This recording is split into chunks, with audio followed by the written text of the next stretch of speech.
This is the limitless Keith Lee. This is Brody King. This is Angel Garza. Will Ospreay. Hornswoggle. Pentagon Jr. The villain, Marty Scurll. The Mexican Rey Fenix. King Ricochet. Concrete Rose Sunny Kiss. And I'm here to ask you to stop what you're doing, take just one moment, and bask in the glory of the Busted Wide Open. Busted Wide Open. Busted Wide Open. Busted Wide Open. Busted Wide Open. Busted Wide Open. Boston Wide Open. Busted Wide Open podcast.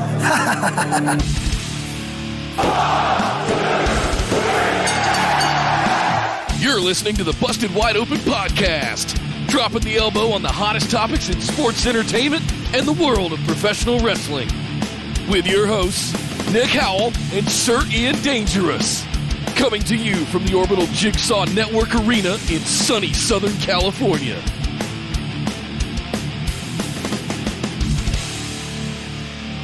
Welcome everybody to BWO Live, coming to you from Twitch. This is the recap show of what we just finished watching, AEW Revolution. My name is Nick Howell.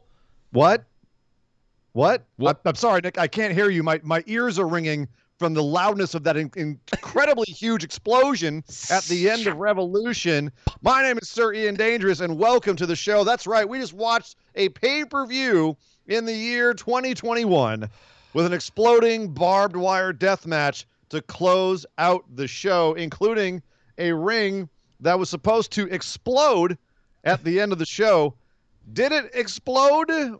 We'll tell you in a little bit. We'll get to that.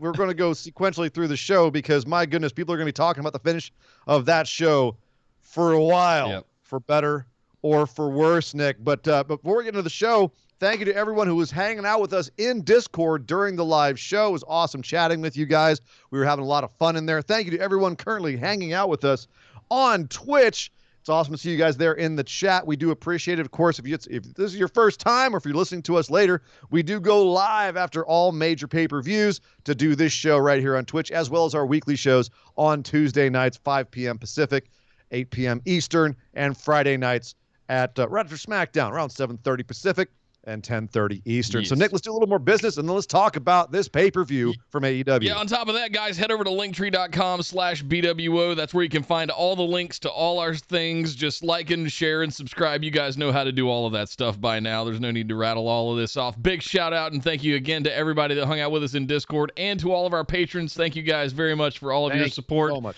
Along with your bits and subs here on Twitch, it is the best way to support the show. So if you'd like to get in on some of those exclusive rewards, head over to patreon.com/BWO. Sign up for one of those reward tiers to get access to monthly bonus episodes, audio-only versions of every single show notes, and the ability to play in our BWO Patron Pick'ems Championship, which will be coming up, and the championship will be defended at WrestleMania in about 6 weeks, I think, is from today, actually.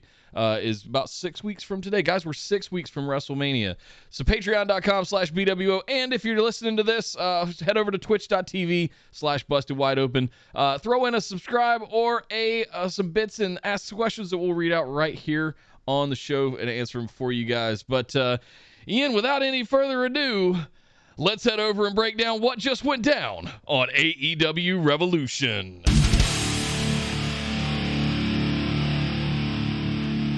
Well, kicking things off with the buy-in, we did have a pre-show match. Thunder Rosa and Riho were supposed to face Britt Baker and Reba/Rebel, but, something happened. Reba was injured. They talked to Tony Khan, tried to get things fixed. Sure enough, Reba came out, and she had a crutch she didn't know how to use and was limping poorly, and it was obviously some sort of setup, and it was hilarious. But Britt Baker said, it's okay. We got a great replacement for her. And, Nick, I lost my mind when out came Maki Ito. Maki Ito throwing birds to everybody with her huge head, singing songs to everybody in the audience. Oh, my God, Maki Ito has arrived in the States, in Florida, for AEW. It has finally happened. I lost my damn mind. Those of you who are seeing me in the chat, I was marking out like a schoolboy. Holy crap, they got Maki Ito to come over and work this match in the pre-show, which was an awesome match. I could hear you on the other side of the country going, "Ho!" It was more like that sound of steam escaping from a small crack, like Yes. it's just. It was, yeah. I was freaking out. She did the Kokeshi a couple times. Actually landed it one time in Thunder Rosa, and I marked out. Yeah. So again, Maki Ito has kind of blown up in everybody's perception, and one wonders, Nick, how long was this in the works for her to come over? Was it when she really kind of blew up in terms of everyone's perceptions during the AEW Eliminator Tournament? Was it when she was blowing up online because of her feud with Jim Cornette? Like, what caused this to happen, do you think? I actually have a bit of breaking news on this, that it's the relationship established with John Silver that is actually what got her over to AEW finally. I guess he simped hard enough and got her to come over. No, I by all accounts that I'm hearing, she wrestled 24 hours ago in Japan. Yeah. So hopped on a plane and came straight here. Questionable about quarantine protocols and things like that, but at the same time, it's maybe Tony just flew the Jaguar's private jet over and got her. Right. I don't know what the rules are anymore. We're a year into this shit by now. I don't know what's going on. Gave her a blood test and was like, "You're clear. Yeah. Go ahead." She was biting people out there. She was biting people's fingers. So I mean, we better hope she's quarantined. Right. She was out there like a rabid dog. Don't put people's fingers in your mouth right now. No. She was doing it. Yeah, this match was fantastic. It was so much fun. The false finishes were incredible in it. Lots of energy. Everyone got their stuff in. Like it was great. Everyone got to look good in it. I have to say, Nick, as two guys who are sometimes very critical of AEW and how they handle their women's division, including the fact that this was on the pre-show, which is too bad. They missed having a great match on the regular show. This was a great example of holy crap. You're creating new stars in Maki Ito. You have existing stars in Riho Thunder Rosa and Britt Baker. They are stars. Hard stop. They're people that people want to see, and they can go out and put on a match like this. Even Reba outside, with her crutch hitting Thunder Rosa in the face and causing Thunder Rosa to get pinned by Britt Baker at the end. And so the screw job continues on Thunder Rosa, continuing that story. Even that was well done. Everything about this match was, I thought, completely over-delivered. Oh, absolutely. And we weren't expecting it, really. I actually thought that we might have that Battle Royale, the Tag Team Battle Royale, be on the buy-in. That's what I figured. But frankly, I'm pleasantly surprised. It was like, oh, Britt Baker. Oh, wow. Okay. I thought this was going to be on the main show. I almost think it should have been. Agreed. Like after watching both of them, I think that the Tag Team Battle Royale should have been on the pre-show. Would have been more exciting. See a whole bunch of people on there. Try and get people to buy the show.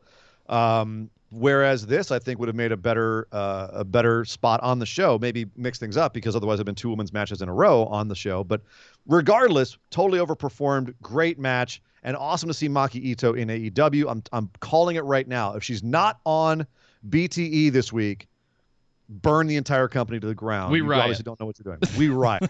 I will absolutely riot if we don't see Maki Ito on Being the Elite, and we get some skits with her on there. Good Lord. We were already seeing Lance Archer posing with her backstage. Oh, fantastic.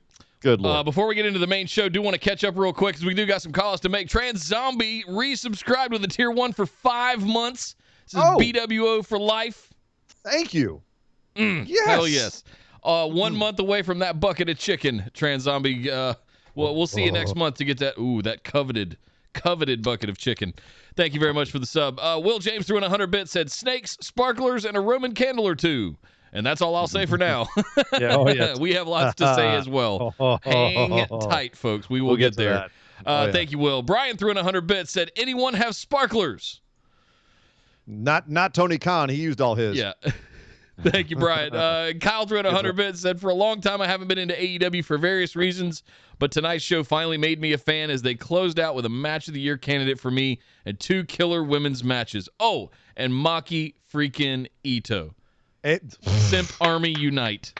Amen, Kyle. Hell well yes. said. Well said indeed. Kyle. And the show, and I agree, the show started off hot too. I mean, they started off with Jericho and MJF versus the Young Bucks.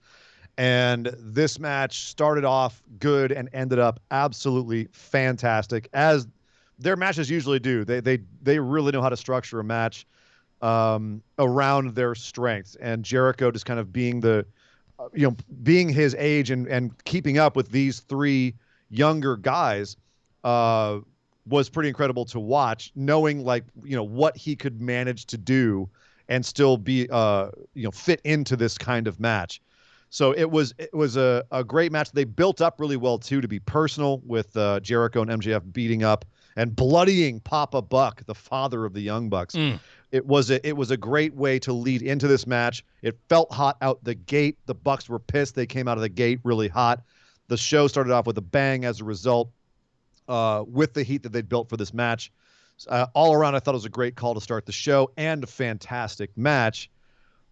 Nick, we both said we both said that it was going to be a good match, but only one of us said that the Young Bucks were going to retain and the championships would stay where they were, and that was me. Why did you pick Jericho and MJF to win here? Well, I was half right.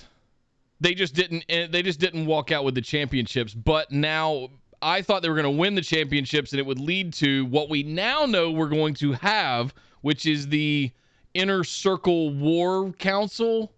I think is what they're calling it. Coming up on Dynamite this week. I thought they would win the championships that would lead to that. But apparently the fact that they lost is now going to lead to that, and that kind of makes it more interesting. So hindsight being 2020, I should have picked the Bucks because it does put tension in there. Also of special note, Jericho ate the pin. Jericho didn't just eat the pin. That is going to come into play. Yeah, he was responsible for everything. Again, he even hit a Judas effect on Wardlow, and then was put into a Meltzer driver. So that was very interesting. Yep. And one of the reasons I picked the Bucks was because we were saying, when is the Inner Circle going to break up? Are we going to see them be the tag team champions and then lose it? And that's going to be what breaks them up, or are they just going to lose right now and continue their story?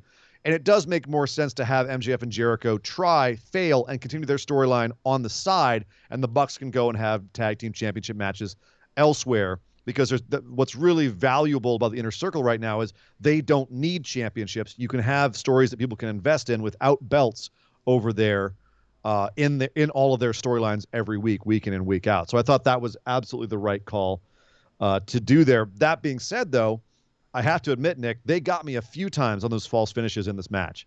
Fantastic false finishes in the second half and third part of this match. Right. So, yeah. I thought this was fantastic. I think this is going to be one of those tag matches we reflect on in 2021 as definitely one of those tag team match of the year contenders. Fantastic tag match. Down to tag matches? Yeah, quite possibly. Yeah. Excellent match. Yep. Excellent match. But speaking of tag teams, we then next had the tag team battle royale, including Death Triangle, Alex Reynolds and John Silver, Evil Uno, Stu Grayson, number 10, and Alan Angels from Dark Order, Proud and Powerful, Butcher and the Blade, Private Party, Bear Country, Varsity Blondes, the Seidel Brothers, SCU, the Natural Nightmares, the Gun Club, and Pretty Picture, which of course is Pretty Peter Avalon and Cesar Bononi. We did not get people that were announced for this. Chaos Project and Top Flight were announced for this match. They did not end up showing up in this match, probably for the best, because as it was, with a minute and a half between every tag team coming in, it was long. It was a lot. Yeah. And it was very chaotic, a lot.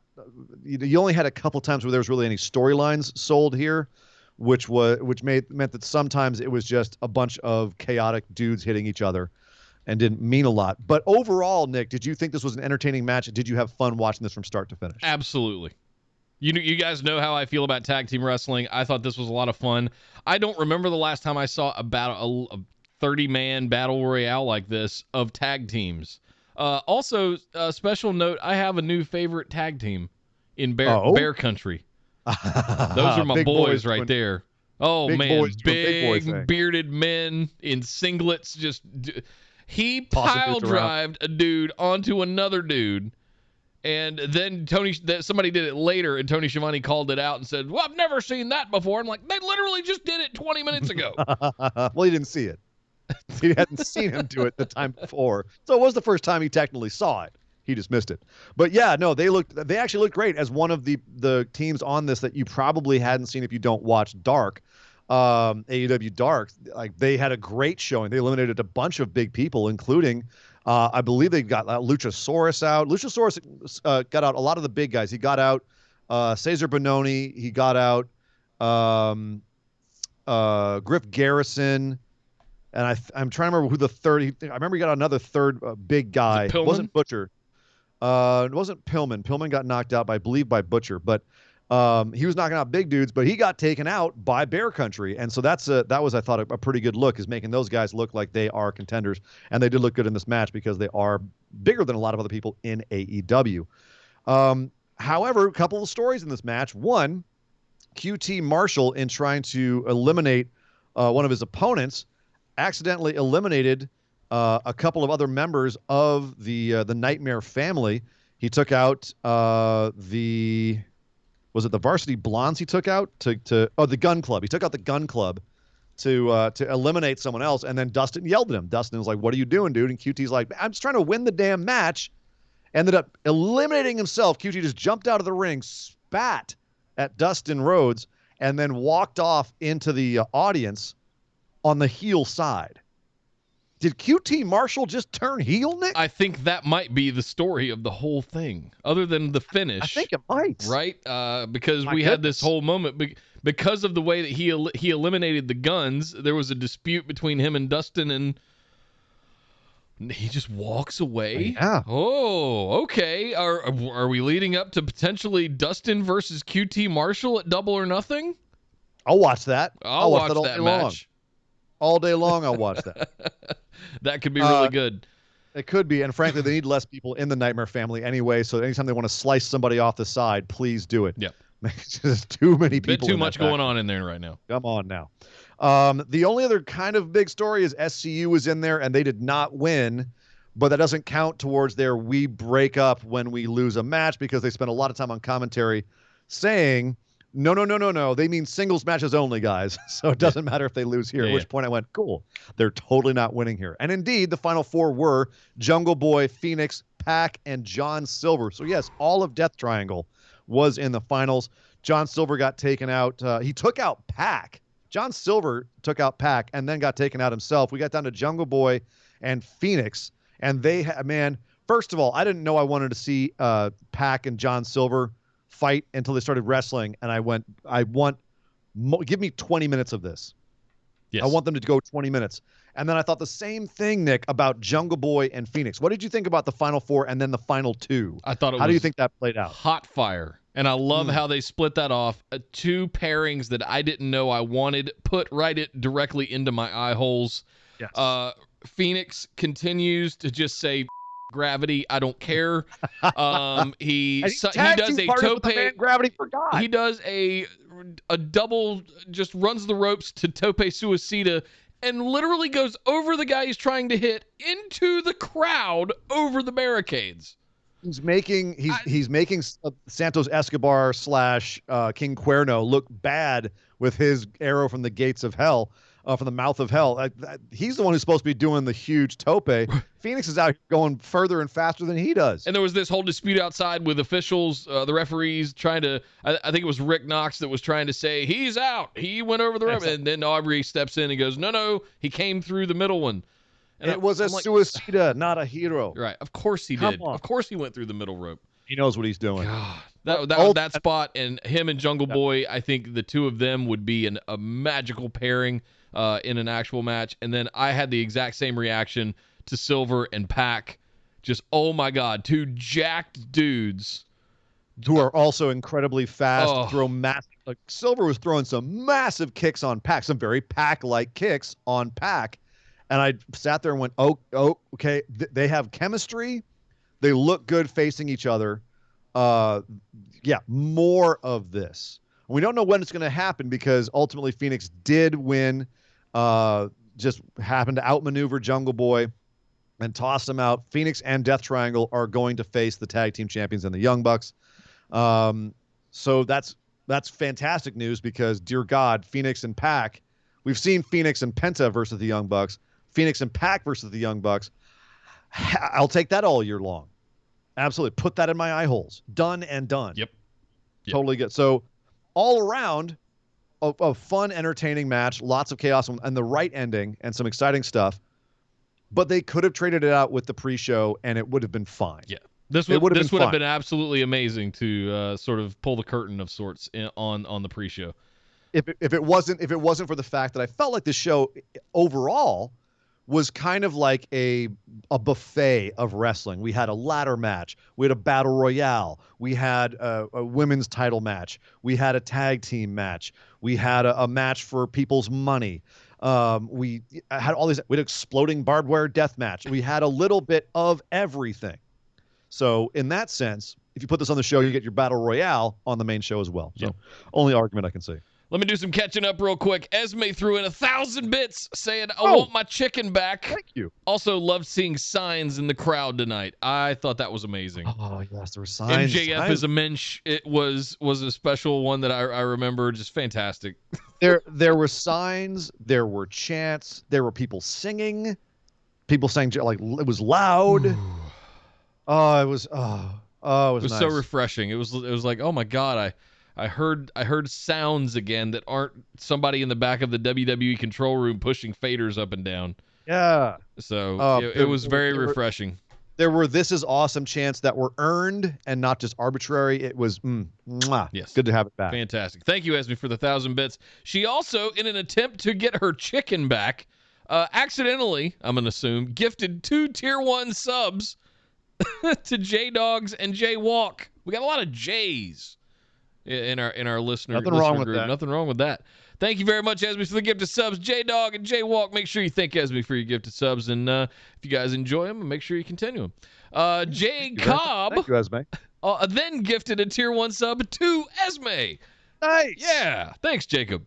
And Esme, make sure you thank Jacob for getting your chicken back. And as he said, I believe in chat, you do have to. Guys, remember, you do have to continue those every single month. To keep your chicken. Thank you very much, Jacob. It's about sequential months of having the sub. Right. Not overall. Think of it as a loyalty badge in a way. It's that's a good way of thinking about it. Yeah. Yeah. Look, it's the chicken of loyalty. Yes, indeed. Oh, I almost forgot. And good. There it is. We got a bunch of those. Thank you very much. Jay Wolf threw in 100 bits. Jungle Boy versus Phoenix is the match I never knew I needed. I think a lot of people came out of tonight thinking that. I didn't. I may have thought it once upon a time, and it kind of came and went. As soon as they were in the ring together, it was just so obvious. Oh my God! It was when it came down to the final 4 and they split off, and I saw Jungle Boy go after Phoenix, and I saw Silver go after Pac, and I went, oh! All of that. Put that in a box, put a bow on it, and give it to me. Yes, give it all to me. But Nick, we both called Death Triangle winning this one. It seemed like they played their hand a little bit. By having them be the only tag team in the scrum at the end of Dynamite this week that had an entrance music. And sure enough, it was them who got the win here. So we kind of picked that one. We also picked the winner of Ryo Mizunami and Hikaru Shida, who followed this up with a women's championship match. Ryo being the winner of the women's eliminator tournament that just went down. And someone we haven't seen in AEW for over a year now. But she was welcomed back. I love her entrance and her energy that she brings, because it could be very easy for her to get kind of mired down in the Hoss mentality. Like I'm a bit bigger. I just need to act like I'm a bigger and more kind of aggressive. But she actually comes out there like she's just come from a club. Yeah, and I love her backstage promos that she was cutting. Very Japan style, sort of almost like presser type interviews in a way. And I really dug that. And they had one of her that they played several times throughout the night, like before the match and during the buy-in kickoff show, and I absolutely love that. Well, the struggle they had for her and for this match was to convince a Western audience that this was going to be an interesting story, because a lot of the story of this either we didn't see because people didn't necessarily watch the Women's Eliminator Tournament, as we only saw a couple of matches on Dynamite, or they didn't know the backstory between Ryo Mizunami and Hikaru Shida, where they've had multiple matches over the years. They've tag teamed together. They have a history, and Shida's never beaten her. They've come to a draw, but she's never actually won. So they had to actually kind of beat us over the head with that a little bit and hope that we cared after being told something as opposed to being shown something. Yeah. So they kind of had an uphill battle there. And luckily, Ryo is a very charismatic person, and Shida also has a great presence to her. And it also helped, Nick, that this match kicked ass. Yep. Kicked ass. It started off a little bit slow, but man, did they build up to a white-hot fever pitch holy shit, they're kicking the crap out of each other at the end. I feel like they were going on a really good pace at the end, and then it just kind of stopped. And then Shida gave like one more move a little bit too late, and it kind of killed the momentum of the ending sequence. But it's a nitpick. Overall, she couldn't get a pin. She couldn't get her legs. That was the thing I remember. Yeah, but then she tried to like she gave her a couple moves that I think in hindsight should have been the finish. Yeah. And then she just kind of like stumbled around and gave her one more big move off a turnbuckle, and that was the finish. And it just it kind of lost the rhythm at the end. Again, though, total nitpick because overall this was a fantastic match. One of Shida's best matches in AEW. I'd say it is her best. It's certainly the argument could be there. I think the strength spot as well as she had hoisting her up and kind of a pseudo standing Falcon arrow there like that. Just awesome, fantastic. She had a couple of great strength spots, and I remember thinking at the time that one of the great things about Shida, as opposed to Riho, is that when Shida is fighting someone bigger, Shida does best when she's fighting someone bigger and stronger than her, because her strength spots, when she's able to muscle those people around, are genuinely impressive. And it makes her look better by doing it. Whereas when Riho does anything that has any kind of weight to it, it looks silly because she looks all of the 98 pounds that she actually is. Right. Whereas Shida actually looks like she has some heft and a little bit more, she's got more strength to her. So when she does a spot like that, it makes her look better. And that's one thing that, Nick, you and I have said with Shida, is that it's not about what kind of a wrestler she is. She's a great wrestler.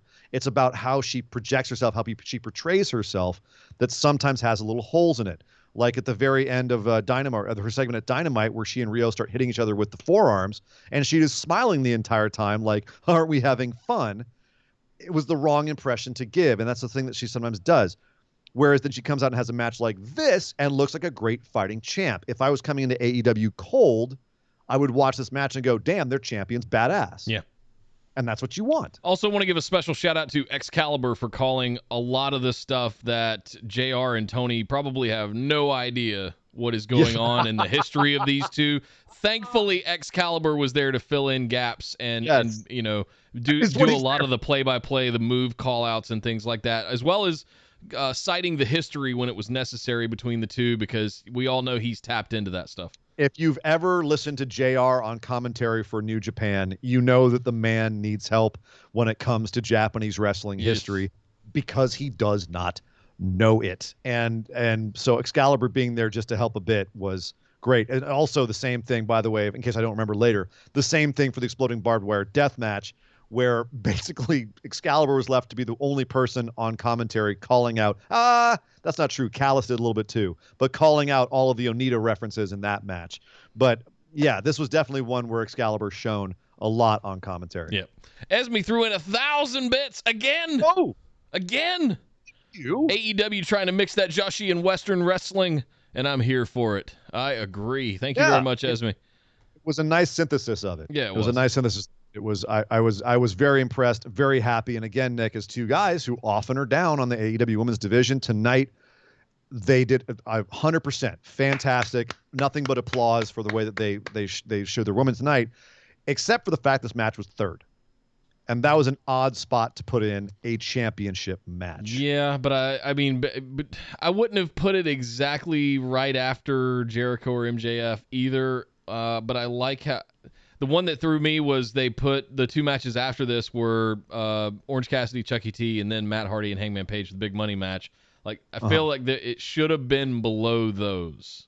A little bit more main eventy than those two matches. Oh, I feel Matt Hardy and Hangman Page should have gone here, and then we get Chucky T Miro where it was, or perhaps we do Matt and Hangman, and then we do Mizunami and Shida, and then we have Chucky T and Miro to calm down, and then we go back to the Face Revolution ladder match. Yeah.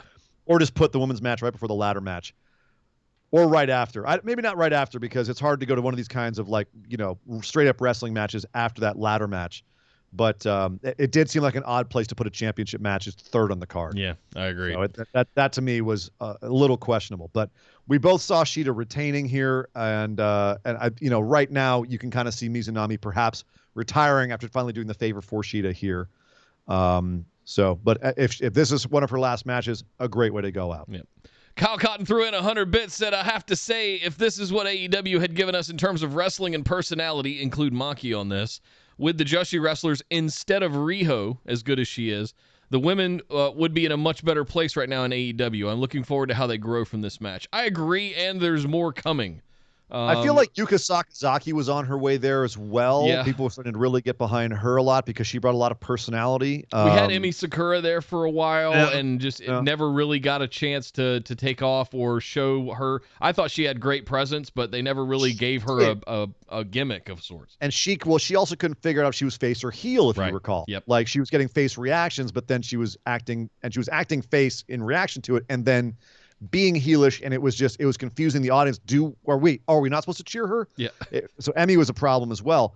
But a lot of it was the pandemic shut everything down. So a lot of these Japanese wrestlers we were supposed to be starting to get invested in just weren't there, and it really gutted a lot of the division as a result. Yeah. But I think now we're starting to see them start to get them back in, and it's going to get a lot more exciting as a result. Yep. Also, thank you, Kyle. Jacob threw in 100 bits, said, I think the smile was more like, okay, it's going to be like this. Also, this is my favorite and best AEW women's match. What is your guys? Like, of all, since they've been on air?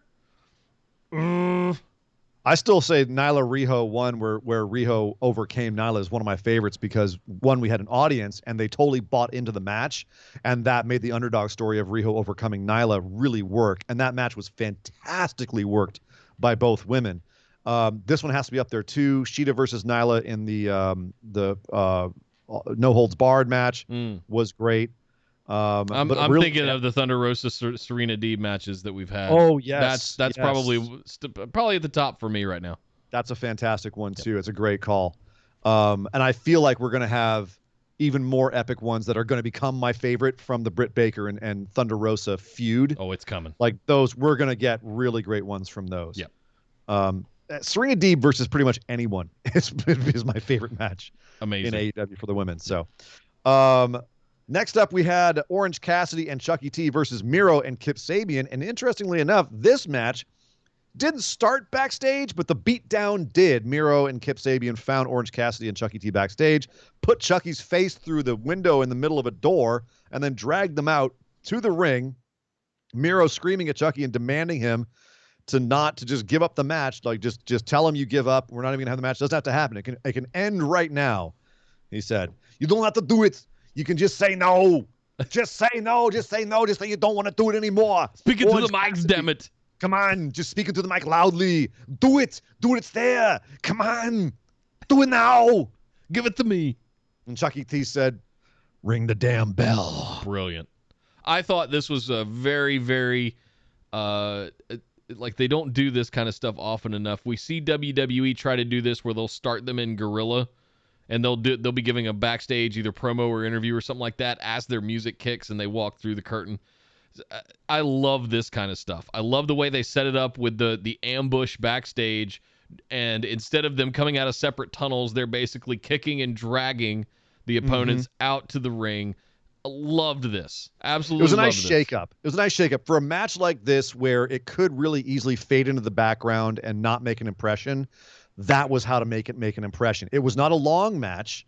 Orange Cassidy came out and tilted the match back in his and Chucky T's favor for a little bit, but ultimately got taken out on the outside thanks to interference from Penelope Ford, and ultimately Chucky T did ultimately tap out to Miro's game over, whatever accolade, whatever he's called, the accolade, whatever it is. Yeah, now. the accolade. No, he tapped out. He had to tap out to that, and they did exactly what we said that they needed to do. They needed to make Miro look like $1 million. He looked like an absolute monster out there. Orange Cassidy kept doing Orange Cassidy things. Chucky T kept looking like, the plucky guy that he is. He's going to get his ass kicked, but ultimately he's got heart. Kip Sabian looked like he was a capable shithead heel. Everyone looked good coming out of this. They did exactly what they needed to do with this. It's a mid-card feud. They didn't need to do too much. They got in, they did their stuff, they got out. Boom, boom, boom. Fantastic. And I think that they don't need to have Orange Cassidy and Chucky T beat the heels here until Trent comes back. So this is the right decision. Have We Miro got a look while really for that. good. Jacob was just talking about that in chat. He only got injured 2 months ago, and he's out for 6 months with a torn pec. So we got a while for. Good. Well, I mean, realistically, we're 3 months to double or nothing at this point. So not good that he's out, but good that we have some time to like let the heels be on top and build some heat. And then ultimately Trent can come back, and it'll feel great when he comes back for revenge. I'll say this: So. this was the first time tonight that I'm investing a little bit into Miro's new character here on AEW. Exactly. This is the first time I felt like, okay, I'm interested in Rusev again. Right. And that's the thing, is a lot of people have fallen off of him because they don't like the gamer gimmick. They don't like the fact that he's just goofing around and, looking like a Eurotrash douchebag dressed in Gucci for most of his time. I didn't get any of that tonight. I just saw a brutal beat down from a monster, and that's exactly what I want to see him be. He was terrifying. Yes. He was terrifying. And that's... It reminded me of the Bulgarian Brute showing up in WWE and just absolutely wrecking dudes. Exactly. When you have a guy that looks like Miro looks, that can cut promos with the fierceness that he can cut promos, when you have a guy who can get in there and has the moveset that he has, the ability to look legitimate, that's how you utilize him. He still has one of the best roundhouse kicks in wrestling. He took Orange Cassidy's head off in this match. That thing.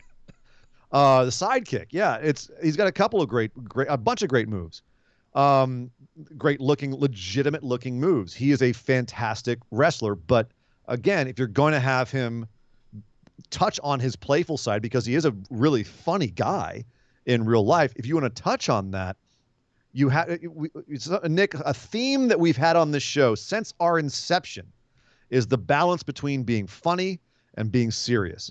And he's one where you need to be really careful where you put that balance, because too easily with him, it could kill his serious, deadly character if you make him too charming and funny. Tonight was an example of the right way to do it with him. I thought the dragging Chuck out and holding the microphone up to him was charming and funny in an evil, dastardly kind of way. And that's what he needs to be. That's what I want him to be. Agreed. Esme threw in 200 bits. Thank you, Esme. Said, side note, everyone's gear was on point tonight, FYI. Could not agree more. I want to give a special hat tip to Private Party. Their new jumpsuits that they came out in. Oh, yeah, looked great. Woo! In that match. Fantastic. A lot of very good gear tonight, for sure. Yeah. And some of it was very simple. Matt Hardy looked like Matt Hardy. Hangman Page looked like Hangman Page, and they had a big money match, the winner of which would get all of the income from the other one for the entire first quarter of 2021. So considering that both of them are fairly well paid, that's pretty good. That's a pretty good haul.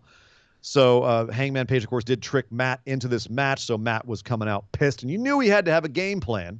So, Nick, coming into this, I would say it was a safe bet. We both expected there was going to be some sort of shenanigan interference at the end of this match, and we got that. A lot of it, Private Party came out to get involved. The Dark Order came out to save Hangman, and Hangman picked up the win after he got almost knocked off the ring, and then the Dark Order pushed him back up, and he came over to do the buckshot lariat and pick up the win on Matt Hardy here, and then celebrated with Dark Order with a beer in the ring afterwards, which was an awesome, heartwarming moment.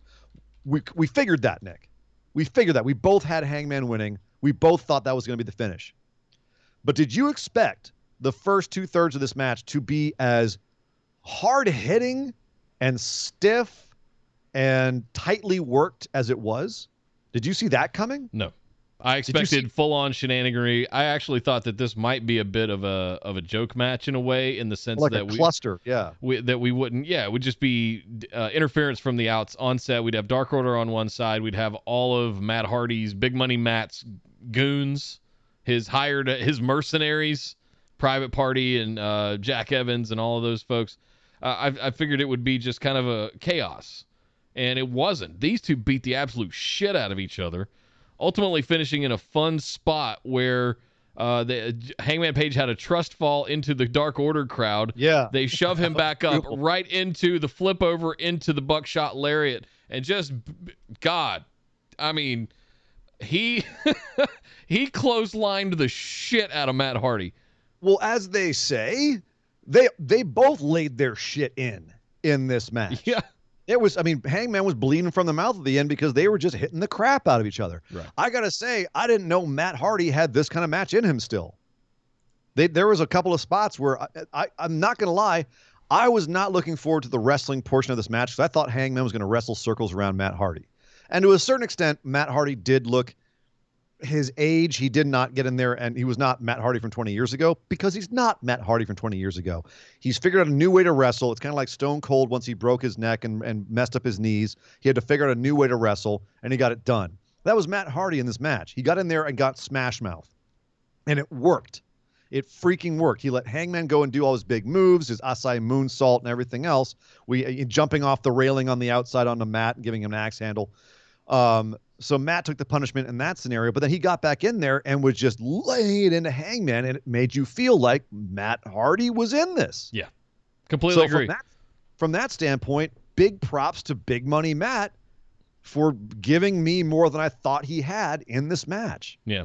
And fantastic. Thanks, Esme, for the reminder. It was interesting to hear the crowd going in hard for Matt Hardy, almost as if he was the face. It's hard to hate Matt Hardy after his history and everything else. And he's been a face for most of his run in AEW. The heel thing is fairly recent. The crowds are just now back. They're happy to see everybody. They're just happy to be at a wrestling show, right? They're cheering everybody at this point. I love you. Oh, God. Thank God I'm at a wrestling show again. Oh, my God. Even Marie, I'll clap for her, too. With the announcement that we got tonight as well for Double or Nothing actually taking place at Daly's Place, May 30th, I believe, was the day, Memorial Day weekend. I'm actually I want to talk to Marshall. He recently made a list this past week, did the pilgrimage down to Jacksonville from South Carolina, and I wanted to see like what the trip was like and all that stuff. But I'm actually thinking about trying to go down to Daly's Place to see if I can get there for Double or Nothing. So we'll see if we can pull something off. I know there's the North Carolina contingent. Marshall, we need a report from that, man. We still haven't gotten a report from that, I don't think. Have. He threw up a ton of pictures. I did scour the episode of Dynamite on Wednesday to see if he made it on TV, repping the show with his BWO championship, or not his championship shirt, but his T-shirt. But I was not able to find anything. He did show some pictures for us, so.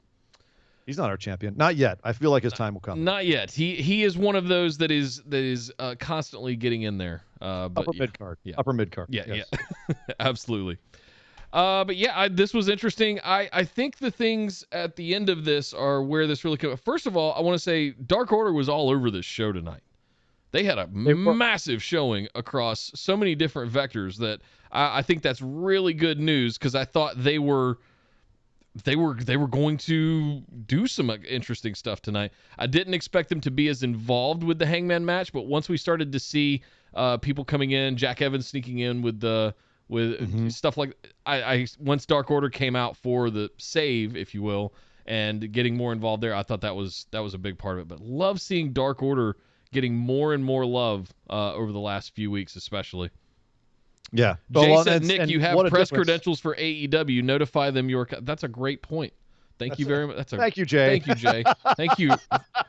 It is 1 a.m. here on the East Coast, and Nick is very tired. So we'll get there. He's hanging in there. I'm hanging in. Hanging on by a thread. What a difference. What a difference. Where are my Tom and Jerry toothpicks to just prop my eyes open? Well, let's move on to the next one, sir, so we can get you out of here. Yes. But what a difference a year makes for Dark Order, indeed. I could not agree more. And what a difference a year makes for a lot of the competitors in the Face of the Revolution ladder match.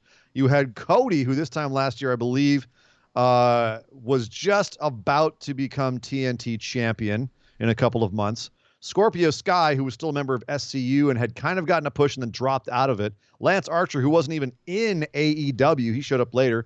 Penta Zero M, who wasn't doing anything. Max Caster, who wasn't in AEW. And the sixth entrant of the Face of the Revolution ladder match. Nick, we both had our picks for who it could be. You said Chris Bay. I said Ethan Page because at the time Kyle threw up in the chat that he thought who it was. And I was like, you know what? That's totally who it is. And guess what? It's totally who it was. All Ego Ethan Page is now All Elite, officially All Elite, and he was the sixth member of the Face of the Revolution ladder match, the winner of which would get a shot at the TNT Championship this coming Wednesday. And I have to say, Nick, I usually love ladder matches. This one did not blow my mind. No. It did not. The middle was a mess. It was muddled. There was a lot of kind of just nonsense, and there was some missed spots. Felt like it was just phoned in a little bit. I don't feel like anybody in this match was not 100% invested, so I don't know if I'd say phoned in, but it definitely felt like whoever put this match together didn't think about the overall movement of the match, if that makes sense. There was a lot of big spots that came at weird times, and then there was just vast oceans of nothing happening where you had, like, for instance, Scorpio Sky and Max Caster just kind of getting into it in the ring and just milling about with ladders, not really having any direction to what they were doing. Cody took a destroyer onto a ladder on the outside, and he was taken away by quote unquote medical staff and refs, and was obviously hanging out in the hallway for way too long, and just making us go, okay, Cody's coming back at some point. And sure enough, he did, and it was like, okay, cool when he did. It wasn't like a James Brown, I'm back, the cape's back off again. Yeah. And he's back. It was more just kind of like, all right, Cody's back. Cool. Scorpio Sky got absolutely murdered, went through a ladder on the outside, and ended up being back by the time for the finish. Well, he took I don't know what Ethan Page's move is called, but he took like a razor's edge, a water slide. Yeah, slide from Ethan Page onto Lance Archer, who was pinched in between a ladder. So Scorpio Sky fell on the ladder with Lance Archer in it. That was a nice spot. After getting dropped on his head on the ladder by Ethan Page botching a move. But I mean, like the outside one, Scorpio went to the outside too and went through a ladder. But it was back in time for the finish. Splash Mountain. Thank you. Splash Mountain, not water slide. Thank you very much. I was close. Closer than I was with a razor's edge. Also late over here. But ultimately, he took out Scorpio Sky takes out Cody Rhodes at the end. A lot of people, I think, and that was smart too. Cody was selling his busted arm through the entire match to protect himself. It's like, oh, I didn't win the match because I had the busted arm. Scorpio Sky ultimately pulling out the win after knocking Cody off the top of the ladder and grabbing the gigantic literal brass ring that looked like a gigantic hemorrhoid donut that was hanging over the ring. I'm glad I wasn't the only one that thought that. So he pulled that down. He gets a shot at the TNT All of a sudden, champion. I wanted Krispy Kreme donuts, and I have no understanding of why. Making me hungry. There was a superplex off the top of the ladder. I just don't remember who did it. Lance Archer did it to Max Caster, I think it was. Yeah, Lance Archer. I mean, Lance Archer was the one standout in this match because he was the big guy, and he got to toss everybody around. He chokeslammed everybody at one point until Ethan Page came along and gave him the Splash Mountain, which looks a hell of a lot like the Blackout, but to take him out of the match. So, yeah, and then Jake Roberts even getting involved. Jake Roberts got in there and threw some punches. Clothesline to dude, Short arm clothesline, yeah. So it had exciting moments. It had good stuff, but I felt like it never really gelled, never really came together. Yeah. To be a truly good match. I give it like a B minus. Thoughts on Ethan Page's debut? I was underwhelmed. For the most part, I expected a little bit more. He did get his shit in, but I don't know if it's the match to blame or just that he just didn't have that much to do. You know what I blame? The fact that he looks too much like Max Caster, because too many times I had to take a couple seconds to figure out if it was him or Max Caster. Like literally, it was split second, but even that, where if it's from a distance and I can't tell because you're wearing too similar of trunks. Right. And yes, Max Caster's got like microphones on his trunks, and Ethan Page has it was like white and black, supposed to yellow and black, but it was similar enough that kind of threw it off. I feel like they needed to have, instead of Max Caster, having 10 in there might have been a better idea, even though 10's got a bum leg right now, because he would have stood out more and would have made, by contrast, Ethan Page stand out more. So that I think was one of the things that pulled Ethan Page down, was not standing out enough in this match and being unique enough in this match. But of course, I'm not too worried about him. He's an incredibly creative guy, a very good wrestler, a very good talker, a very good talent. It's been a while since he's been a singles wrestler. I think he's got a lot to bring to AEW. I'm not really worried about this. He got to take out Lance Archer in this match. Yeah. So I have a feeling like they've got things in mind for him. He's going to do a lot. I just need to know what voodoo he used to bring himself back from death after being killed by Karate Man. Exactly. I mean, that is that's something that very rarely happens in wrestling. Comic books a lot, you come back from being dead. Wrestling, you don't really come back from being dead that much. No. Just it's him and Hangman Page. It's pretty much the only one I can think of. Esme threw in 1,000. Adam Cole. Yeah. Adam Esme Cole. threw in 1,000 bits and said Ethan Page is a beautiful man. Both my sister and I said, damn, when he came out. He is a beautiful man. He is very pretty. Props to him for losing the weight, actually, and getting in pretty good shape there. Yeah. So. Thank you very much, Esme, for the 1,000 bits. God, that's the third time Thank you tonight. so Good much. Lord. Thank you.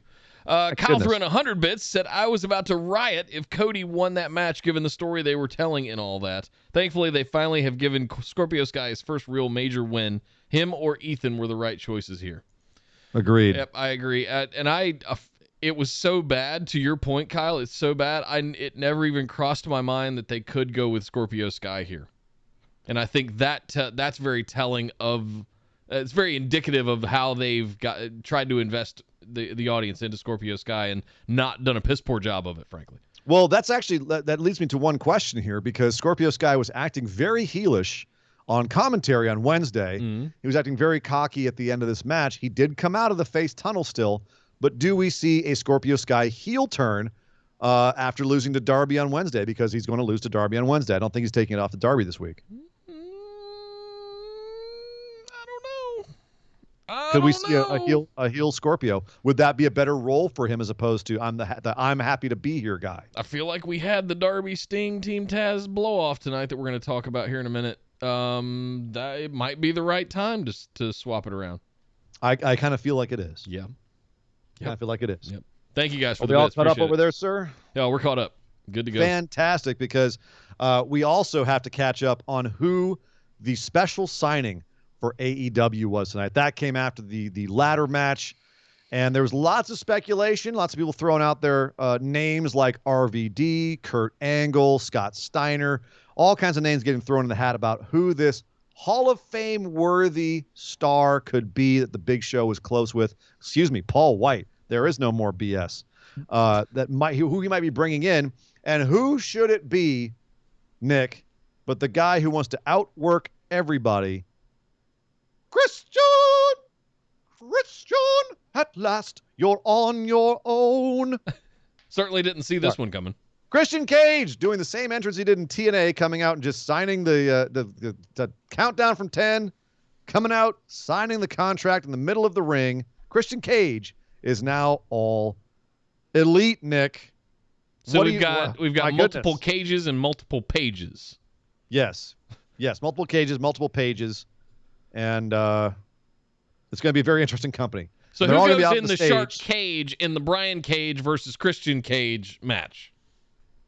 I don't know. Diamond Dallas Page needs to ref, though. Oh, see, now you're talking. Now You know you're who talking. you know who needs to commentate? Who? Alex Riley. Because he brings the rage. No? No. Well, at least he's out there earning a living wage. And Christian is now earning a living wage from AEW because he did sign the contract. He's going to be there, probably wrestling, probably in a very similar role to Big Show. He's going to be there passing along his knowledge to the upcoming generations of wrestling. And if you looked at AEW Twitter, that whole, like, the cloud around the AEW organization and their Twitters, there's a lot of people putting over Christian within the last couple of weeks and saying how he's one of the most brilliant wrestlers in the world in terms of his knowledge of the business, his psychology, his in-ring work. So I think this is a great get for AEW. We had speculated on it being him because we haven't seen him in WWE ever since he was on the bump a few months ago. There doesn't seem to be anything for him to do there other than to be Edge's buddy. Yeah. That's how they think of him, is like the guy who hangs out with Edge. So the smartest thing he could do is do what he did with TNA and go somewhere else where people are going to give him some damn respect for once. Yep. Agreed. So I'm not mad glad at this he's at here. all. I just want to know, I mean, you have to admit, science is freaking amazing. Daniel Bryan, Edge, Christian, Sting, all coming back from major neck issues and doing full-time schedules. Well, I say full-time, I'll do air quotes. Say full-time schedules. But it's amazing. Can you imagine if we had this back in the 90s with Stone Cold? Yeah. He could have gone all through the 2000s. Whole different world. But it was It was a whole different world that we stepped into when it was the street fight. But Nick, it sounds like you've got something to say over there. I do. I have a couple more call-outs. They're throwing in the bits. Y'all are going to kick off a hype train if you're not careful. Thank you, y'all. Will James threw in 100 bits, said, as I said, I am Christian. As sad as I am, as sad as I am, Christian can't work with or against Edge, Randy, and the other guys. I'm glad to see Christian Cage get his own run and not have to be in anyone else's shadow, which is exactly why he went to TNA. Yep. As you said. Thank you very much, Will James. Jay Wolf threw in 100 bits, said, I was super happy for Christian. His acceptance by the fans made me happy. And that was also a good moment, seeing the ovation that he got. Not fans. The peeps. Peeps, yes, that's right. The peeps. Yeah. Peeps, yes. Yeah. We're good. Thank you, Jay. Fantastic. Because what was also good was this street fight between Brian Cage and Ricky Starks and Sting and Darby Allin. And we got a cinematic match, although we, strangely enough, still had a 4-man commentary team running their mouths the entire time. Taz sitting down on commentary as well to talk about his own team. This was a fantastically shot, fantastically lit, well-edited, well-put-together cinematic match in what looked like a dingy warehouse. They did a great job set dressing. There was a whole entrance where Cage and Ricky Starks pulled up in a beautiful car. And then Sting and Darby Allin had a video where they pulled up in a truck and a skateboard, respectively. And a whole army of hooded Sting mask-wearing thugs surrounded the ring as Allin and Sting got into the ring in this warehouse to meet Cage and Starks. And it started off with Starks and Sting beating each other, having a wrestling match in the ring, while Cage basically grabbed Darby Allin and threw him all over the damn building for the first couple of minutes of this match and did everything he could to absolutely destroy the guy, including actually a stalling vertical suplex while walking upstairs. Cage put him in a suplex position and walked up an entire flight of stairs with Darby vertical in the air, which is one of the damnedest things I've ever seen in my life. But I have never seen anything like that in wrestling. No. But before we get into the rest of the match, what did you think of the setup and what did you think of the commentary talking the entire match? Did they need that? Was it obtrusive to you, or did you mind? What did you think about how they presented this match, the presentation of it all? I think it's very subjective. I think that's why I'm asking you. What's your right? I actually like I don't mind the way that they called the match itself. I wish they had let the intros and them arriving to the venue stand on their own. That's my only real gripe about it. I didn't need to hear Taz talking about, oh look, it's Darby on a skateboard. Yeah, I didn't need to. What's this punk doing here? Thanks, Taz. Look at this guy with his face paint. I thought the commentary throughout the match was brilliant. I thought the way that Taz was reacting. Taz did a lot of the color for the match. A lot of the spots and stuff like that. And I've always been a fan of his commentary. So I like that they had Taz here. I wish they would, much like we say all the time when commentary talks during entrances and stuff, they started talking during the Fiend's entrance. Like Michael Cole would start talking during the Fiend entrance. Like, shut up, Let dude. Let dramatic moments happen. Let the moment live on its own. And that's the problem. Is I actually found the as much as I agree the commentary was good in theory, it was actually good commentary. I felt like the commentary itself was obtrusive by existing. Yeah, it was. I wanted the cinematic match. I wanted to hear everything. I wanted it to feel like I was watching a movie or, something halfway between a wrestling match and a movie.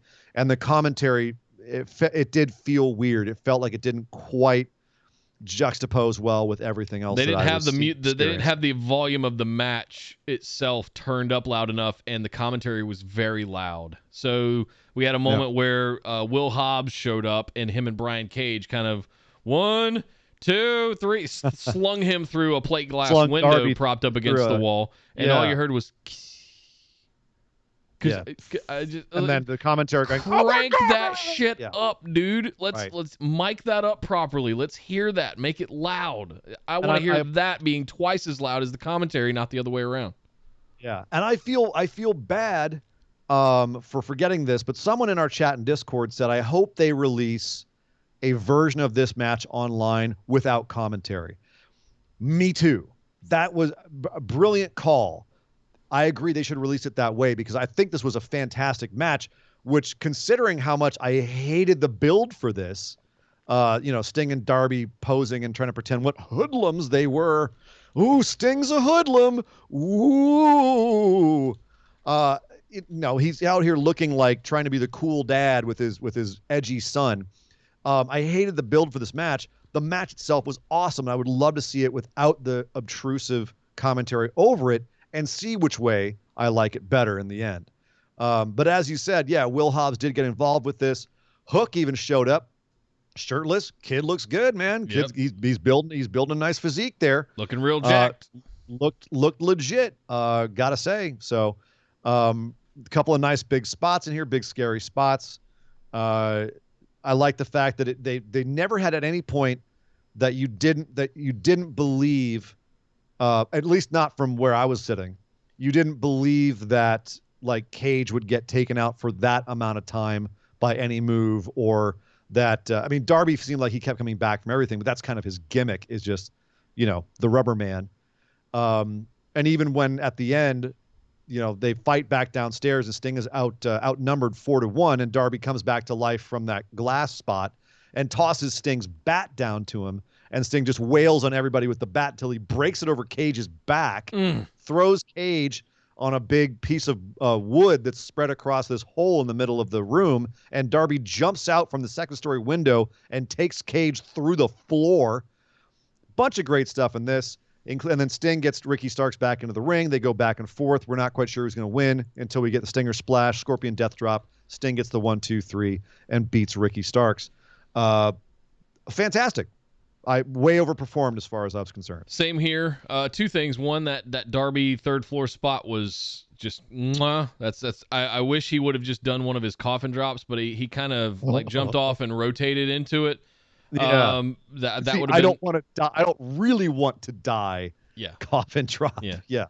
I also want to say that there was a spot in the ring right after that where Ricky Starks and Sting were going at it, and Sting came in for a Stinger Splash. Starks moved out of the way, and Sting went into the turnbuckle again, and I felt my butthole just go, nope, not again.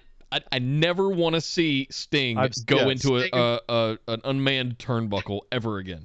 Yeah, Sting and turnbuckles is kind of like Stone Cold Steve Austin and Owen Hart pile drivers. I never want to see those two things in the ring at the same time again. So yeah, I thought the ending was great because they genuinely had me going, I don't know if Sting's putting over Ricky here or not, a couple of times. I think it was fine to have Sting win here. He's got to come here and win a little bit to reestablish who he is, get some of his mystique back. He needs it. So Ricky will live. Ricky will be fine. It's not the end of the world. And I agree, Nick. I hope this was the blow-off match because, as I said, this feud was goony. Everyone here needs to move on. Yeah. To something else. Please get Brian Cage into a damn title feud. Or something. Make him look more legitimate. He's in so many spots. Make him Kenny Omega's next opponent or something. I don't know. We need to get the machine, the Swolverine, into a championship title picture somehow. It's something that's not the TNT Championship. Well, that's a little bit of hashtag wrestling. It 100% is. Also, we are SoCal marks for Brian Cage, but that's another story. We're a little bit biased, even though we did pick against him and picked Sting to win this, Sting and Darby to pick this win. I just hope this means that everyone moves on. The question is, if John Moxley's going to move on from Kenny Omega after the exploding barbed wire death match that the two of them had, and that was closing out the show. Here we go, Nick. We got to talk about the exploding barbed wire death match. First time in 20 plus years this has happened in the United States for many reasons. I can't even imagine the permits they had to go through to get this done. Or that they didn't get because we got what we got. Well, we'll get to that. Yeah. We'll get to the finish. Let's talk about the match before we talk about the post-match, because going forward, whenever I discuss this match, I'm going to separate it into two different topics. Okay. The match itself, when we got the pin, the match ends, and then there's a beatdown afterwards. From that beatdown to the end of the show is a whole different conversation. Okay. That is how I'm already thinking about this, because the match itself, the exploding barbed wire death match between Kenny Omega and Jon Moxley, was a roaring success and one of the best of its style I've ever seen, and certainly the best worked from a wrestling standpoint and a psychology standpoint. So many times I've seen these break down into just guys wandering around and then, oh, I guess it's time to throw myself into the ring ropes. There was psychology to everything these guys did this entire match. There was meaning behind it. There was purpose. There was tension. There was tension release. There was big spots. There were surprising spots. There were surprising kickouts or ways out of finishes. The whole match was fantastic, all the way up to the pin, which was believable when the Good Brothers came out to mob Moxley and then hand Kenny, I shit you not, an exploding baseball bat, barbed wire wrapped baseball bat straight out of Atsushi Onita's closet to hit him with, and then give him the Magic Killer and the One Wing Angel onto a barbed wire board for the 1, 2, 3. That'll take out Jon Moxley. One of the few times he's been pinned, even with shenanigans. And that's after the carnage we saw for the rest of the match. Guys getting thrown into the barbed wire ropes and explosions going off on whatever side they were on, into Kenny's face at one point. Jon Moxley but getting out of a one-winged angel by throwing his foot onto the rope and causing an explosion which broke up the pin. Getting tossed outside to one of the landmines that was nearby the ring, and giving a DDT to Kenny Omega through that from the apron. Both of them busted open in this match. Moxley bleeding everywhere, Kenny Omega bleeding everywhere. Overall, an exhausting, amazing match. Nick, I'm assuming this is one of the first exploding barbed wire death matches you've ever seen? Yes. What did you think of the first one I've ever seen? Fantastic. What did you think of your very first exploding barbed wire death match? I did not like it. It wasn't quite on the level of brutality it was advertised to be. Okay. I went in with extremely high expectations, thinking I was going to see levels of brutality I haven't seen since the heyday of CZW. And that is my own fault for allowing my own expectations to be amped up and hyped up. I'm excited about I was excited about a potential return to light tubes and rider trucks and crazy high spots. This was not what that was, and I want to make it clear that I don't want to judge it for that. Right. I really enjoyed this. I enjoy Moxley just giving 0 Fs and willing to throw himself into anything. We've seen seen him do it a number Asylum match, CZW matches. We've seen this guy do the Texas Death match that he had with Archer and the stuff that he had with Kenny Omega. Like, we've seen him do this time and time again, and I have so much mad respect for that dude. Just as a worker, it's incredible the stuff that he's willing to do, and frankly, it seems like in a sadomasochistic way enjoys doing. Mm-hmm. Kenny, I thought, played this brilliantly. The very beginning of the match, they were trading off who was going to go into the barbed wire ropes first.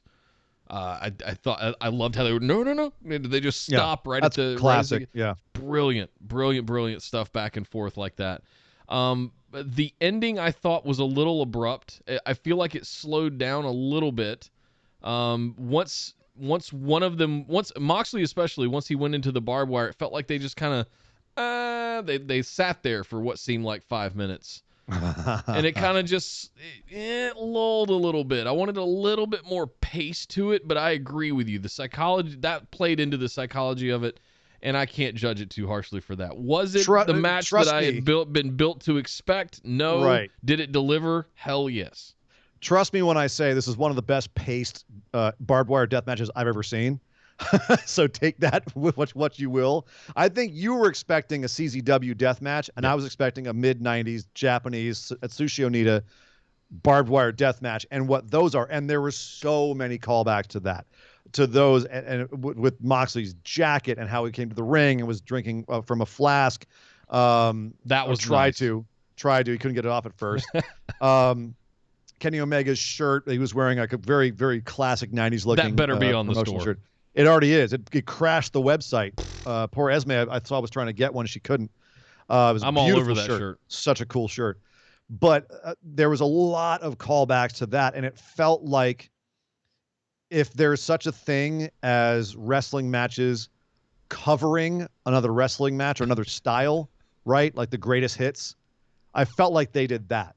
They did kind of like an homage to that particular moment in time in that very specific style in Japan in the 90s. And it wasn't the 2000s CZW stuff that Moxley's known for from before WWE. It wasn't that. So yeah, I can see how you might have heard deathmatch and, kind of I associate that with different things. Exactly. Big pieces of plate glass and bundles of light tubes. Right. And that's not what this was. This was a very, and like all kinds of shit. Yeah, this was a very specific style of deathmatch. A lot of barbed wire. For that specific style of deathmatch, this was a very good one and a very well put together one, albeit much more mainstream and slick in a lot of ways. Did you expect more than part? By the way, I have to give a nod because we joke all the time that they listen. There's literally an account in our chat right now that's WWE Creative. Oh, I'm not surprised at all. Yeah, it's nice to see you guys. Thanks for joining the show. Thanks for making an account as opposed to just listening and stealing all of our brilliant ideas. Exactly. Did you expect more of the explosions than basically party poppers? No, that's what they always were. Okay, so I didn't know that. In being my first one, I expected them to be a little bit more fiery rather than just poppers of sorts. Right. So that was one thing I was like, oh. It's pretty much what they always were. They're not out there actually, they're in some of the matches you'd have like some of the floor explosives would be quite hot and bad. They obviously couldn't do that. And so even in the mines outside, you had the explosives at the corners. And so it didn't look as dangerous. Whereas in Japan, like they would have them underneath. Yeah. So sometimes guys would get burns and whatnot. But as far as the ring ropes, it looked like they also had a little space between the poppers, as you call them, and the ropes themselves, which also made it a little bit more safe. There was a lot of safety precautions and I'm not surprised at all by that. I didn't think they were going to be able to go as hard as they used to in Japan, where they just don't give a crap. There's actually rules and regulations here they have to somewhat follow. But unfortunately, that does bring us to the second part. Well, the one other thing I wanted to call out real quick before we do talk about the other bucket is when they told me that they were going to have barbed wire ropes, I expected there to be barbed wire instead of ropes. Yes. And it looks like they just kind of war-style wrapped the actual ring ropes in barbed wire and made X's, and they tried to do that stuff. And I was just like, okay. I have to admit, I was trying to figure out which style they were going for based on how they were talking about it beforehand, and they seemed like they were doing both ways. Some people were saying, we're going to wrap it in barbed wire. Some people say the ropes are going to be replaced with barbed wire. Ultimately, it is what it is. Again, it's 2021, and they're trying to do an exploding barbed wire death match. I don't expect them to go to an 11 on this in a major U.S. company. I just don't.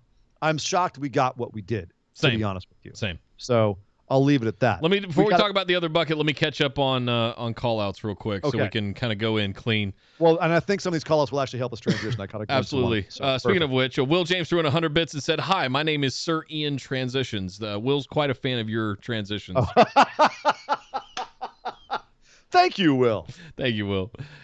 Jay Wolf threw in 100 bits, said, meant to cheer that last comment. Oh, yeah, I got to go find what you said a little bit ago because he said he had to take off. He says, have to leave for work. Want to give my 2 cents on the main event. The match and work was amazing. Great story with Kingston showing up at the end. It was a shame. Anybody can talk about is what we're going to talk about in a minute. Safest thing though was Kenny ruining that amazing classic deathmatch shirt. I want one. Okay. God, it was smart to have a white shirt in a match where you knew there was going to be buckets of blood shed. Yeah, exactly. Which is actually at least a lot in these death matches back in the days. Everyone's wearing light colored clothing because it makes the matches look insane when you see blood splattered everywhere. Yeah, exactly. So. Thank you very much, Jay. Who else we got here? Will James with 1,700 bits. Oh my God. Thank you, Will. Oh my God.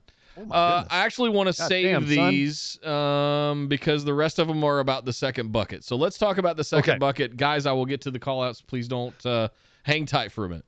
All right, here we go. As just mentioned a second ago, there was a bit of Eddie Kingston at the end. And the reason we saw Eddie Kingston is because after the match, the beatdown began. Good Brothers and Kenny Omega putting the boots to Jon Moxley, including Don Callis coming down to help celebrate. And we handcuffed poor Jon Moxley in the middle of the ring as the clock counted down, because, of course, after 30 minutes, the whole ring was going to explode. We even had a noise in the middle of the match indicating that, the countdown is beginning. There was no countdown clock. We didn't know when it was going to be. We just heard this ominous noise. Well, that ominous noise came back, and the clock appeared on the wall. 1 minute left. Started counting down. Oh my God, everyone! Oh, we got to get out of the ring. They start getting out of the ring. Jon Moxley's left in the ring, handcuffed in the middle of the ring. Oh my God, they're going to kill Jon Moxley. And out comes a couple of people from the back. Eddie Kingston comes out with Bunny and Butcher and looks in the ring and just goes, what is going on? What are you talking about? He jumps in the ring, 30 seconds left. He goes to grab Jon Moxley. He tries to lift him up. Moxley can't get him up. He's trying to get him to wake up. He can't get him up. 10 seconds left. Eddie Kingston looking around frantically. I don't know what to do. 9, 8, 7. He just throws himself over Moxley and covers him. 6, 5, 4, 3, 2. The lights start going down. 1. And some sparklers go off on each of the 4 ring posts, and a couple of little pops go off near the ring. And Eddie Kingston, poor Eddie Kingston, it looked like shit, by the way. It looked like a kid's birthday party or a gender reveal. Eddie gender reveals kill people. This was worse than that. Eddie Kingston sold it like he'd been hit with napalm, shuddered and collapsed, and immediately people came out, refs and medical technicians came out to attend to them after this horrible, lame, wannabe explosion. It looked awful. People came out with bigger pyro earlier in the night than what we got at the end of this match. Kenny came out. Kenny's pyro was bigger. Kenny's pyro was more dangerous than this. Kenny stands close to that pyro, and he doesn't sell it. And here we are. We've got Jon Moxley and Eddie Kingston selling like they've been murdered by a couple of flash pots on the side of the ring. We put it Give me this a way: freaking break. actual professional fireworks are legal in South Carolina, as you'd expect. But I've shot off a bigger 4th of July celebration, several $1,000s worth of fireworks on the beach in South Carolina that put this to shame. You're in an outdoor arena that's a football stadium that shoots off fireworks every single game at the end of the game. I'm sorry, there's no excuse. This was apocalyptically bad. Yeah. Because it took up until that point, fantastic show. Like an A- show. And also an A match. A match that I would have put in my list of one of the best matches I've seen so far this year, and it might be there at the end of the year. It was fantastic. I loved this match. Entertained as hell. And it just threw a big, wet, shit-covered blanket over it. Yep. It was awful. And people, of course, immediately took to the internets to absolutely trash it. The memes are already insane about this. This was the worst thing they could have done for the ending of this match. Hard stop. They're already in damage control. Jon Moxley's already giving interviews afterwards saying, oh, well, Kenny Omega is just a terrible technician or engineer when it comes to creating exploding rings. If that's the case, then Eddie Kingston should have called an audible and just not sold it as much. Yeah. I think the rumor is that he couldn't see. He was covering Moxley, he had his eyes down. Oh, yeah, they heard it go off, and he sold it as if he was dead. He did, yeah. And here's the thing, Nick. If I sit there and in my mind picture an atomic bomb going off, or just, huge gouts of flame, fireballs raining down from the sides, the ring apron being torn asunder, massive like lava spurts coming out of the ring. If I picture that and then picture the aftermath and the story of the Eddie Kingston coming out to save his friend and throwing himself over his friend, it's great. It's brilliant. Yep. But that explosion was such a wet fart of an ending that it just absolutely, it makes it really hard to kind of to try to put that aside. You know what I mean? And try to just suspend my disbelief and get into this. It was awful. Yeah. Total whoops. Total screw up. AEW is going to be they're going to be paying for this one for a while. Yeah. It's unfortunate after what a really good match it was. You know, I could you have done something creative where the ring collapsed and all of the poppers go off all at the same time around a second chain of pyro potentially goes off on every single ring rope. Have the ring posts have gouts of flame, and have the ring collapse and fall apart, and everybody the barbed wire collapses in on Moxley, and like make it something. I don't want to hear about safety and all that because and permits because they're already the stuff that they already did, the stuff that they already do in that space. They absolutely could have rigged up something in that area to make it more impressive. I've seen enough live stunt shows and the like to know that you can do so much and have made that look more impressive. The only way there's an excuse for it looking like the way that it did is something went wrong. Yeah. That's the only way, is that someone tried to hit a button and the wires weren't set up properly.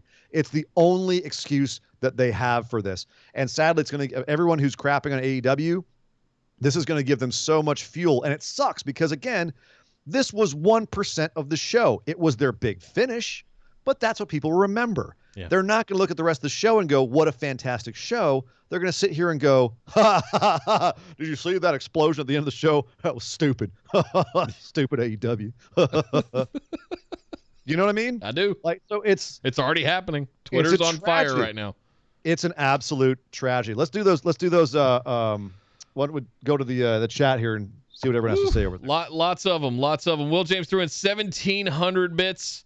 I want to pick up at the end here. Let's see, where was it? Eddie coming in to save his frenemy was so cool, and they end it with a whimper via the Roman candle match featuring barbed wire. And in response to those saying you can't safely shoot a bunch of pyro with fans around, I say don't advertise the ending with the countdown like you did. But as Nick said this past week, this will draw engagement, positive or negative. And that's right. They're getting all kinds of engagement right now as on the internet. As long as that engagement involves people watching the rest of the show, then that's a positive win for them. But if this is all people see of AEW, I'm not going to pay $50 for a pay-per-view from AEW in the future. If this is what they give me, that's the time when it could be bad for engagement. Thank you very much, Will, for the 1,700 so bits. Much dude, our bits leader and VIP, Mr. Will James. Those bits are more money than the ending of this show. Yeah, exactly. Damn. He went on a little bit of a streak that we're going to get to in a minute. Will actually probably spent more on our show here than Tony Khan spent on those fireworks for the ending of this match. Oh, shit. Shade.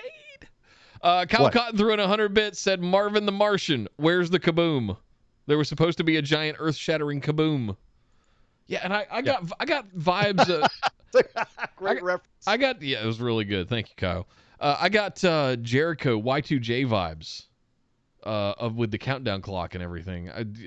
That's what it threw me back to, especially the font of the numbers and the way that it looked up on the screen. All I could think about was old Y2J stuff. Break the walls down. That's what I just want to go watch like 1999 Monday Night Raw. Thank you very much, Kyle. Jay Wolf threw in 100 bits, said I did the love spot. I did love the spot where Moxley saved himself by kicking rope and causing the explosion. Yeah. Yeah. There's a lot of great psychology in this match. It's just Kenny going face first in and then needing water and like all of that stuff. All of that was just the little details is what made this really Bryce good. Remsburg dressed in like a hazmat suit, like he's going into a nuclear war zone. And then like them tearing his suit because, he can't be in there according to the fire department unless he's wearing it. So he had to get out of the ring, like stuff like that. There was so much that was great. And then that explosion was so bad. And that was the prestige.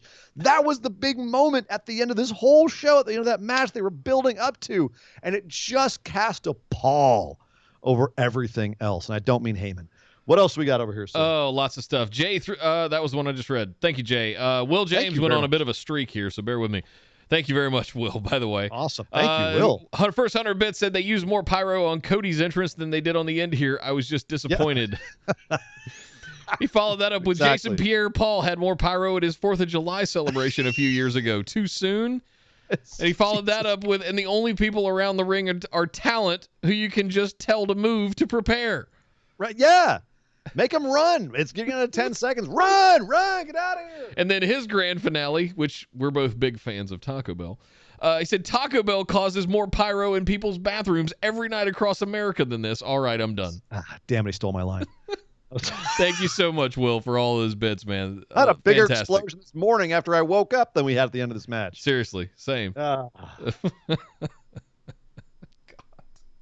There's just no excuse. My dog's butt makes bigger It's not like you're explosions. hurting for money. It's not like you don't have the permits and control of your own venue, Tony and Khan family.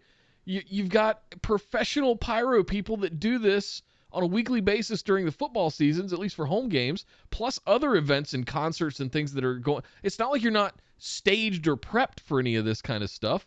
You have all of the pyrotechnics and electronics and everything that you need, the control systems and all of that. Make this a big thing. Yeah, there's just no excuse. We're paying $50 to watch your show. You can afford some damn explosions. Yeah. So no, I'd love to hear an explanation about this. I want to, obviously they're already making fun of themselves. I want to hear more about what happened here, how this happened.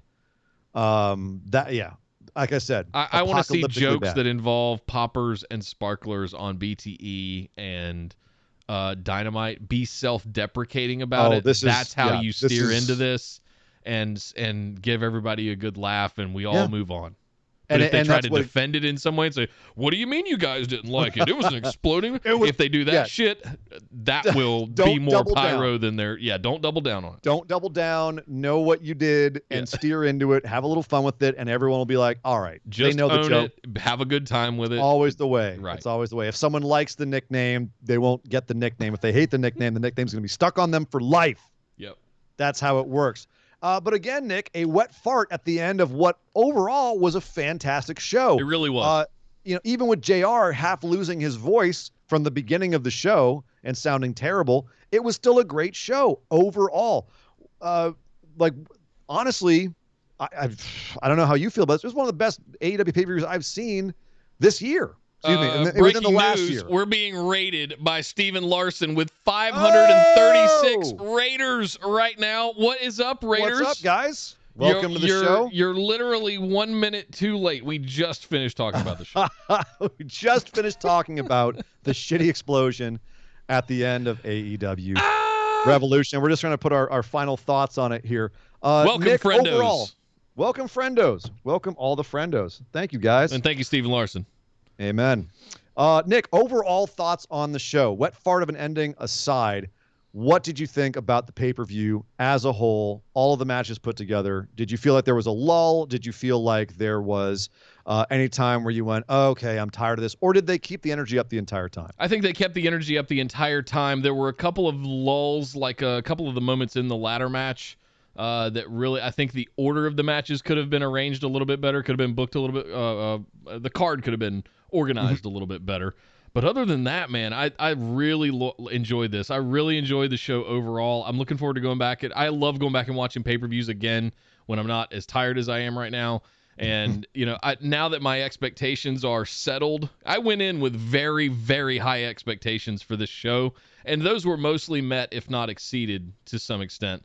But I really enjoyed this show. I really look forward to seeing it again. There's a couple of key matches that I want to go watch again. I'm anxious to see what happens with the Inner Circle War Council on Dynamite on Wednesday. Yeah. I think that's going to be an interesting one. They left a lot of interesting plot points open for Wednesday, and they made Wednesday look like a great show with Darby Allin versus Scorpio Sky for the TNT Championship. Like you said, with the Inner Circle War Council. Like, they left open some really nice plot points to come back to on Wednesday. Absolutely. What did you think about it overall, Surrey and Dangerous? I'm right there with you. I felt like it chugged along for most of the show. I felt like they had a bunch of great matches that I was not expecting them to be great matches. Overall, if it wasn't for the last 5 minutes of that show, I would have given it a solid A-. And so that was maybe even an A. It was a fantastic pay-per-view. I actually think, you know what? I'm gonna walk that back. If that explosion at the end had lived up to my expectations, or at least not been that, I could have given it a full A. Same. It was, and that's the tragedy. Which is rare. He never does that, by the way. That's the tragedy of that explosion, is that it was such a misstep.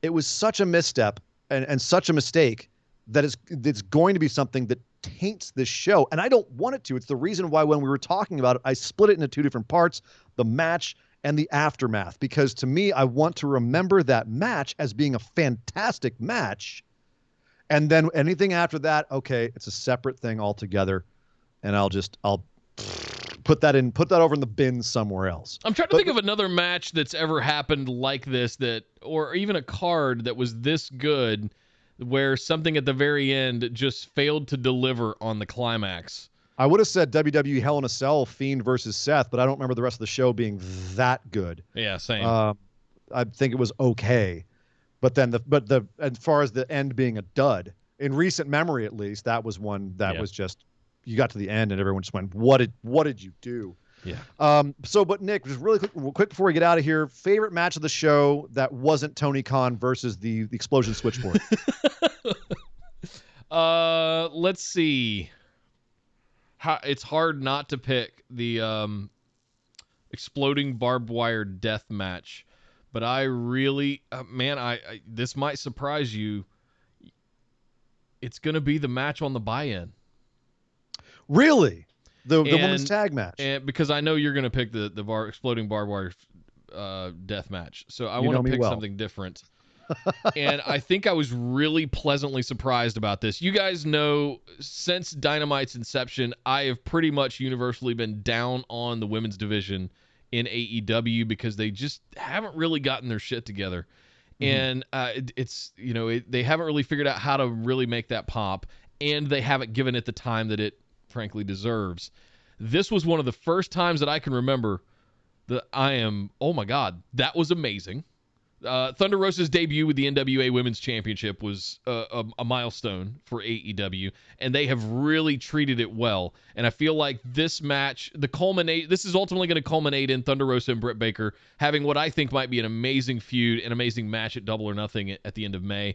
And this is kind of what I've always wanted since since the first time I heard Thunder Rosa show up on AEW. That's the match that I've wanted to see because we've been deep into Britt Baker's heel turn for over a year now. I want to see that match, and this is what's going to deliver it. Plus Maki freaking Ito. I'm in before. By the way, I'm in before. I marked the hell out when Brujeria plays Thunder Rosa to the ring at Double or Nothing. I'm throwing that out there.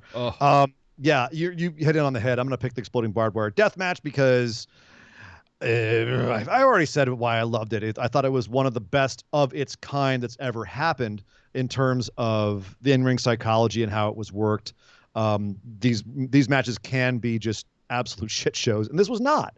This was a very well thought out match. It felt brutal, and it was fun and entertaining. And it was in 2021. I can't believe that I just saw that on a major pay-per-view in the United States. So, yeah, very cool. But I think that is it. I did beat you in the pick'ems, Nick. I'm sorry. It was 8-5, buddy. When have you not? I can count on one hand the times that I've beaten you, I think.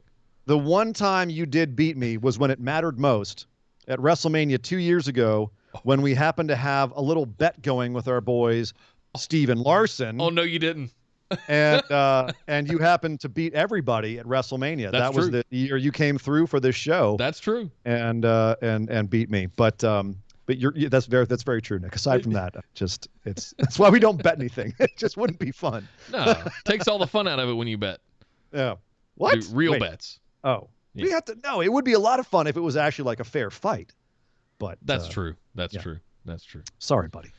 But that is it. That was AEW Revolution. That was our thoughts on it. That was our takes on it. That was the recap of it. And that is it for us tonight. We will be back, as always, on Tuesday night at 5 p.m. Pacific, 8 Eastern. Immediately followed on that show, recapping Raw. After that, we're doing our mailbag immediately afterwards right here on Twitch. You can find us live, or we do the VODs will be available afterwards. And, of course, on Friday night, we go live right after Smackdown about 7:30 Pacific and 10:30 Eastern time. You can check us out either of those times right here on Twitch and VODs afterwards. So thank you, everyone, for hanging out with us tonight. Thank you, Steven Larson, for sending everyone our way. Yes, thanks, friendos. Thanks for all the follows. Hi, friendos. Welcome to the show. Thanks for coming in and hanging out. Thanks to everyone hanging out in our Discord chat during the actual show itself. And thank you, Nick, Thank you for staying awake for all of us and doing this show. I know you're dying over there. All you left coasters, it's 2 a.m. over here.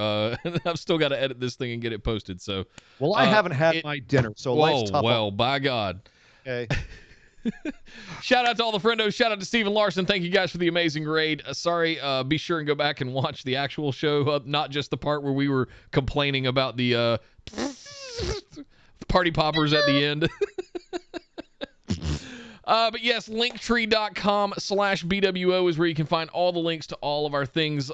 Like, share, subscribe, do all the follows, all the stuff that you guys know how to do in 2021. Thank you guys for an amazing night for AEW Revolution. Patreon.com/BWO if you guys would like to sign up for bonus episodes every single month, plus all kinds of other stuff down at the $5 tier, audio versions of every episode, copies of the show notes. Send in your AMA patron mailbag questions every single week, and participate in the BWO Patron Pick'ems Championship happening this WrestleMania. Actually, we do it for all the big four pay-per-views, and it's a lot of fun getting that many people doing Pick'ems for the big four pay-per-views. Are we going to challenge Steven Larson again this year? I think we need to, but we got about 6 weeks to figure that out. Literally 6 weeks from tonight is WrestleMania. Just thought of it now. Yeah.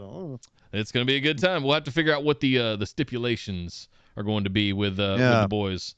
So we'll figure all that stuff out. Guys, thank you so much for an awesome night. We got to get out of here. We'll be back on Tuesday for coverage of Monday Night Raw and the Patron Mailbag, where we answer all your questions. Again, if you want to send those in, patreon.com/BWO. Get yours in. The post is already up if you haven't gotten your questions in just yet.